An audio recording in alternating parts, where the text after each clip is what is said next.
Hey guys, welcome back. Today's video is one that I'm actually really excited about. I'm excited to tell you guys about it, but I'm also really excited to read these books in 2023. So today what I'm going to show you guys is my list of standalones that I'm making it my personal goal to read in 2023. Keyword there being goal. So I've tried this a few different ways. I only got back into reading in late 2019, and 2021 was when I really discovered book communities, booktube, and this whole concept of a TBR and scheduling your reads. And I think it's brilliant, and this works so well for so many people. And I want to see all the TBR videos. I like when people show me their Excel spreadsheets, and my buddy Crow's got this impressive whiteboard that's actually a brilliant idea. But I did it for a while, and it didn't really suit my style. And then last year I really tried to embrace just like reading whatever I wanted to, and it worked sometimes, but sometimes it got a little overwhelming or I lost track of what I was doing. So I'm switching my mindset a little bit, and this year I want to be focused more just on personal goals.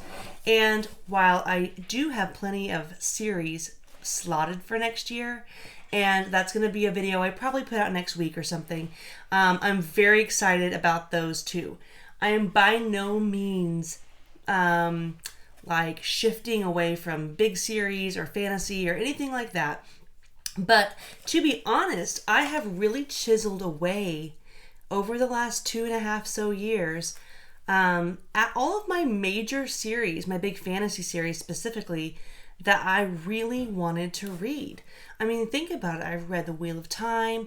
I'm caught up on Stormlight Archives, Dark Tower, Realm of the Elderlings. I mean, there's so many. I've had an amazing time the last 2.5 years just reading these fantasy series that were so intriguing to me. And for the most part, I mean, I've loved them. So I'm not going anywhere. I'm not leaving fantasy. It's my favorite thing to read, and it's always going to be that way. But as I'm looking at my forecast for next year, I only have a handful of things that I'm like, oh, I'm absolutely going to read those fantasy series or those sci-fi series next year.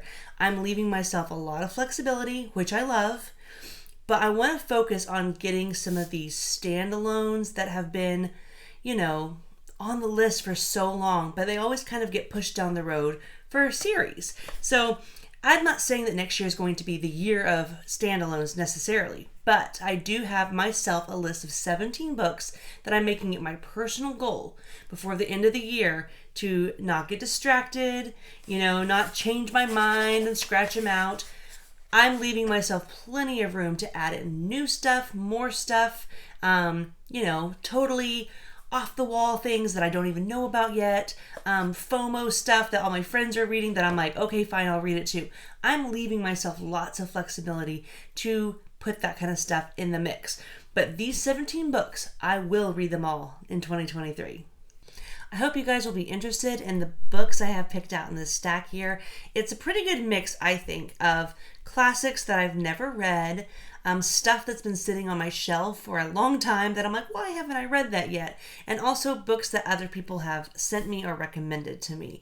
So I'm going to jump right in with The Last Unicorn, and this is written by Peter S. Beagle. So first of all, I'm a Beagle lover, so cool name, Peter. But this is a movie that I really enjoyed when I was younger, and I watched it with my kids more recently, and it's creepy and weird and very whimsical and fairy tale-y, and I like everything about the aesthetic of the movie, and I really like the story as well, because it's dark, but there's also, some redemption and stuff like that as well. And so I have had this book on my shelf for years. I've had this book for longer than I've been a reader again, but I really want to make sure to get to that one. Another one that kind of falls in that same category is The Princess Bride. So I don't have a definitive top 10 movie list. Like maybe we'll do that someday. But The Princess Bride is one of my all-time favorite movies. And it's not just for nostalgia, because I did watch this movie over and over again when I was a kid. My siblings and I loved it then, and we still love it now. But I honestly just think it's amazing. Like, it's so campy. That movie knows exactly what it is. It never tried to be more than what it was. And they just really owned that, like, coming off the pages of a storybook feel that it has. And I've never read the book. And I really am excited to get to this because I'm hoping it's just as charming and delightful as the movie is to me. It has some really cool artwork, and it has this beautiful map in the beginning. This was a gift from my husband several years ago, and for a long time it was just kind of a decoration piece, but I really want to get to this and to read it this year. Okay, I want to get to this next one off the clipboard before I forget, because I don't have a physical copy of it yet. But I have mentioned recently that my brother has also gotten into reading. And my brother's my best friend, and I've just been having a great time reading with him. And my plan all along was for me just to recommend books to him, and him to have the exact same taste as me, and him just copy everything I do. Like, that's what little brothers do with their big sisters, right? Well, sure enough, he has his own taste and his own opinions and his own mind. It's weird. And he has been reading books on his own that I didn't recommend to him, and now he's recommending books to me. So he recently read All Quiet on the Western Front and was absolutely floored by it. He loved this book. And he has asked me to read it next year, and I told him I would, because he has read so many books that I've recommended to him at this point that I wanted to return the favor. But also, I always want to, know about really good books. And apparently this one was just like next level. He absolutely loved it. So I'm planning on getting to it sometime next year. This is Neverwhere by Neil Gaiman, and I have never read it. This is another one that, again, has been on my shelf, just looking at me for a long time. I have not read a ton of Neil Gaiman, but I think almost everything I've read from him, with the exception of one thing, I really, really enjoyed. I do have to be in the right mood for it, though. So that's why Neil Gaiman never does well on a schedule for me, because if I'm not in the right mood for it, then I feel like I'm letting myself down, or breaking the schedule. But it's not going to be that way this year. This is just a goal I have, and whenever I'm in the mood for it, I'm going to pick it up. Now, I don't know a lot about the story, but I think it's middle grade, and I think it involves like a labyrinth, which again would make sense for a Neil Gaiman book. I think it has to do with, stolen children or missing children or something like that, and it has lots of illustrations inside. Don't come at me if everything I just said has nothing to do with the story of this. I'm going off a little bit of what I think someone told me about it, but I really don't know much about the story, and I like it that way. I really like going into books blind when I can help it. So I don't know much about this book, but I like the way it feels in my hand. I love the artwork, and like I said, I have, Neil Gaiman has earned a lot of trust with me, and so I'm definitely willing to try it. So I'm going to read you. The Sword of Kaigen is another one that falls into that category of books that have been sitting on my shelf, but for some reason I never pick it up and read it. Now, this is an elusive fantasy standalone. Like we always say, we wish there was more fantasy standalones, because I love my genre. I like to be in my comfort zone, but I'm not always in the mood to take on 6 books, 10 books, whatever. So I love the fact that this is a standalone, and it also seems very heavily influenced by Asian culture, which I find beautiful and fascinating and intriguing. And the reason I bought this book is because I think it came out in 2020 or 2019 or something like that. Either way, when I came on the scene, this book was all the rage and everyone was talking about it. So it was like, duh, I'm totally going to buy that. And I intended to read it right away, and look at me. It's been years and I haven't read it. I've heard so many good things about this book, so I'm very excited to start it. So if anyone else is planning to read this in 2023, hit me up and maybe we can sync up. Because this is one that I don't think is going to be too terribly dependent on my mood, because it looks pretty straightforward, like things I like, and it's just a standalone, so why not, right? This is A Song of Achilles, and it was sent to me by a viewer and a friend, Tanya. And I'm going to put this down pretty soon because that metallic is majorly glaring. But isn't that a cool cover? So Tanya sent this to me, and it was ironic a little bit because I had just made and finalized this list. And I was like, there's a couple books I'm going to have to purchase. And the same day this came in the mail, she just absolutely read my mind. So people have been talking a lot about Madeline Miller this year because of her new release, Circe. But so people enjoying that and talking about her new release then got people talking about this one as well because, it reminded them what they liked about this book. So I had both of those books kind of slotted for my, like, maybe someday I sure would like to get to those. But the more I heard about this one, what it was about, and people I know reading it and liking it, kind of just kept moving it up the list. And, it's not very long. It is a standalone. And so I was like, that is one I've got to get to. So once again, thank you, Tanya, for sending this to me. And I don't know when, but 100% in the next 12 months, I'm going to read this. This handsome boy right here is Shogun by James Clavel. And this is one that, kind of similar to Lonesome Dove, was a book I always remember admiring on my grandparents' bookshelf. And I didn't really know much about it then. I mean, I had some guesses based on this, katana sword. I mean, again, sword people, don't come at me if that's not right. I don't know what I'm talking about, okay? But I had an inkling that involved Asian culture.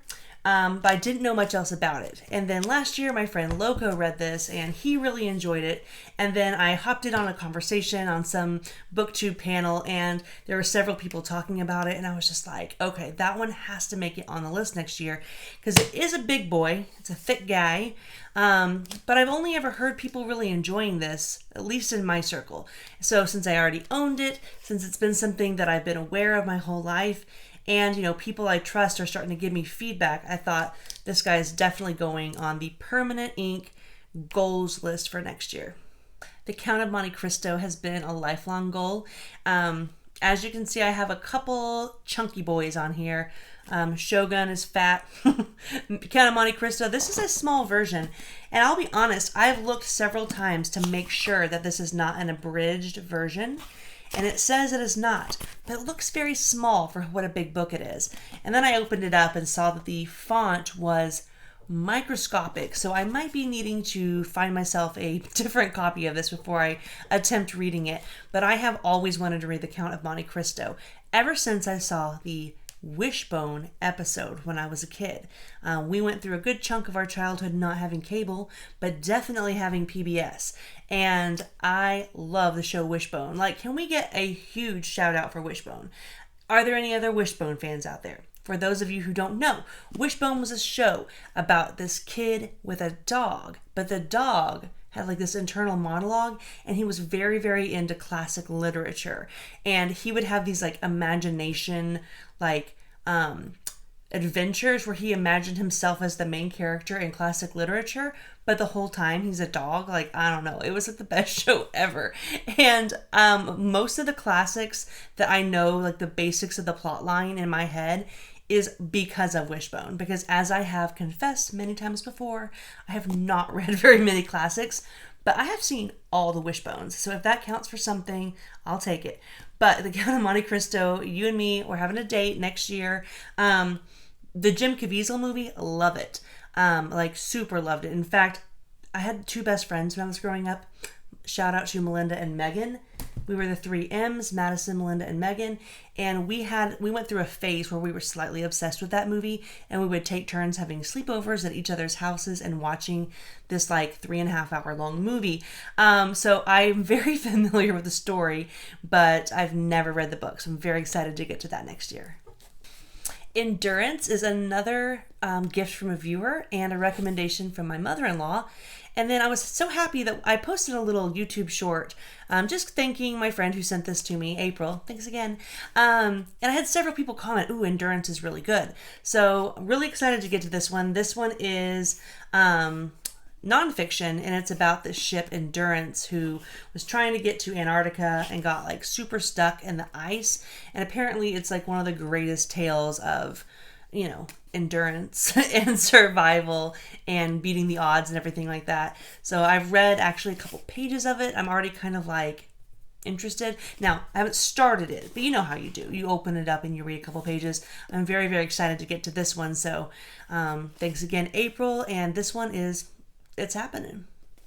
This is Beneath a Scarlet Sky by Mark Sullivan. And I really can't remember who recommended this book to me, but it's been on my shelf for quite a while, and I'm so interested in this story. So this one is not It's not nonfiction, but it's also not just historical fiction. Like, I'm pretty sure it is based on a true story, but it is a novel. And it is about a boy in World War II who was Italian and wanted nothing to do with the Nazis, wanted nothing to do with the war. But in order to stay safe, his parents enlisted him as a German soldier. And he ends up being the personal driver for one of the highest ranking Nazi officers.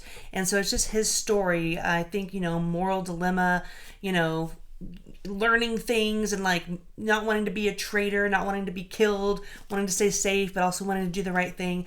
Again, forgive me if I just botched that, but that's my general idea of what it's about. And I'm very excited for this. This is what I'm hoping that I will read and then recommend to my brother, and he will like it because he really likes stuff like this. I actually went to the library and checked out a couple of books just so I could hold them up for you guys, because I just would rather have something in my hand whenever possible. So this is Pride and Prejudice. You may have heard of it. I've never heard of it. Well, that's not true, but I've never read it. Like, I have seriously never read this book. Once again, saw the Wishbone episode, but I've never read this book. And like, it's just time. Like, I'm a grown up. I'm a girl. I should like this book, right? I also am starting to really like this type of time period more.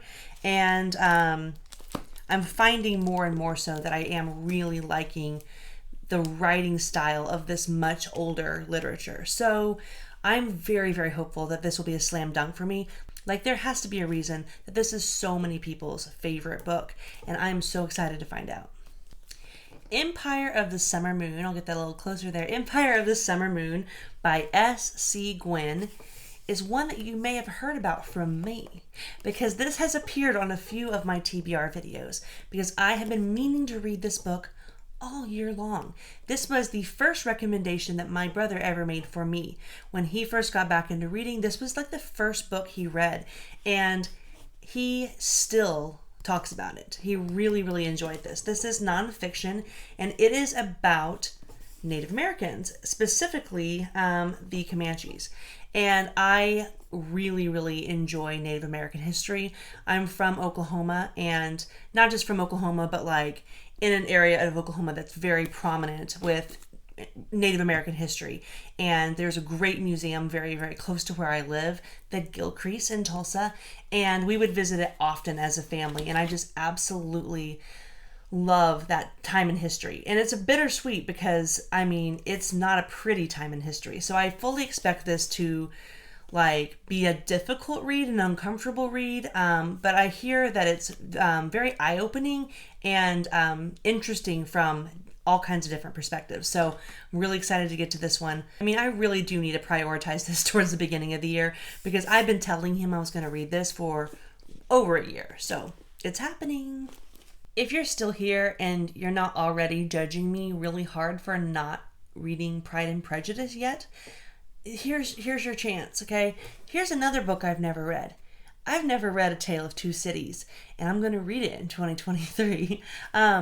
I read the synopsis, not synopsis, that's not true, but like a couple blurbs on it. And sure enough, this sounds like a really good story. Like, who would have known? I think because this is like required reading for some people, and growing up, I just knew that it was really old. And in my head, I guess I just assumed it was a book for book reports. I've grown a lot since then. I've come a long way. I'm learning more about my personal taste and what I like. And this sounds like something I would really, really like. Also, it has a character named Lucy, and I have a daughter named Lucy. So I think it's going to be a great fit. The Godfather by Mario Puzo, another library book that I jacked just for the video. I have been interested in, the mafia, gangsters, family crime, all that kind of stuff for a long time. I went through a phase in high school where I was very, very excited about all things mob related. I watched all the movies, but I did not read the books. And this has been one that's been, I'd like to read that book someday. But Mike over at Mike's Book Reviews, reading it and being so excited about it this year has definitely made me excited to prioritize it next year. Here's another one that's going to look familiar to you because I've been talking about reading it since August of this year. Boom. Seven Husbands of Evelyn Hugo. And this is a Taylor Jenkins Reid book. And I don't read much in this genre, but apparently Taylor Jenkins Reid is all the rage. So this was a book that was recommended to me by my mom. She was just like, you're going to love it. You should definitely read it. I know it's not your typical genre, but you should give it a chance. And then I saw it for sale at the library, one of my awesome like $1 deals I get at the library. And I stuck it on the shelf. And then before I left for Mexico, she was like, that's a perfect vacation read. Take it with you. You should read it. I didn't read it on vacation. But then my girl Ashley, I'm going to link her Instagram account below. She's making some really cool short book videos that you should definitely check out. And her Bookstagram account in general is just really nice. So definitely check out her stuff. But she recently did a video on all the Taylor Jenkins Reid books she's read and just kind of ranked them. And this was like pretty darn near the top. So since she speaks so highly of Taylor Jenkins Reid as an author and this book specifically, plus I already had it, plus my mom thinks I'm going to like it, like why haven't I read this yet? It's happening 2023. Again, I foresee this one happening towards the beginning of the year because I'm really curious about it now after, all these ladies in my life that I respect have been hyping it up so much. So I'm coming for you, Evelyn. So pretty much everything I've shown you so far is on the list simply because I want to read it. And that's exactly how I want it to be. That's how it should be. But I also want to challenge myself a little bit next year. I've already said that I want to read more books that are considered classics, books that are over 100 years old specifically. And I want to stretch my comfort zone a little bit. I don't want to hate read anything. I don't want to read something just so I can be like, ooh, I read all these fancy books. That doesn't really mean anything to me. But like I said, I do want to grow into, explore the outer edges of my comfort zone a little bit. So I picked up some Russian classics. This is Crime and Punishment. And recently, after speaking with Josh at Red Fury Books a little bit, this is his favorite book. He reads it every year. And the way he was speaking about the book really encouraged me to pick it up and give it a try. So I spoke with him a little bit and got some recommendations on which translation I should read. So I'll let you guys kind of know when I get closer to it. But at some point next year, I am going to read this. I'm going to be honest, I really don't know what it's about other than it's long and it's Russian and it's old and it's famous. So wish me luck because I'm going to read this book in 2023. Like I said, these aren't wishy-washy plans. I'll probably make plenty of plans in 2023 that don't actually happen. But this list, these are goals and it's happening. So I'm reading this book next year. And the last book I want to show you is the one I'm probably looking the most forward to because this is my mom's favorite book of all time. I believe Mike at Mike's Book Reviews, this is also one of his favorite books ever. And kind of the same as like Shogun and Lonesome Dove. It's a book that was always on my mom's bookshelves and something that she would watch the movie every year. She would read the book every year and she just loves this story. She loves how it made her feel as a kid. She likes it how it makes her feel as a woman now. She loves this book and it is Gone with the Wind. Who wrote Gone with the Wind? Margaret Mitchell. I knew that. So I've never read this book and mostly because I've always been intimidated by how big it is. But I'm a professional reader now. I've been reading as my main hobby for 2.5 years now, and I have read lots and lots of big books, so the size of it no longer intimidates me. And since that's all that was really holding me back all these years, I have no reason not to get straight to it. So this is my magnum opus, my biggest goal for 2023. Part of me wants to maybe make it my first read of the year or maybe my last read of the year, but really it doesn't matter. The point is I'm 100% going to read this next year and I could not be more excited.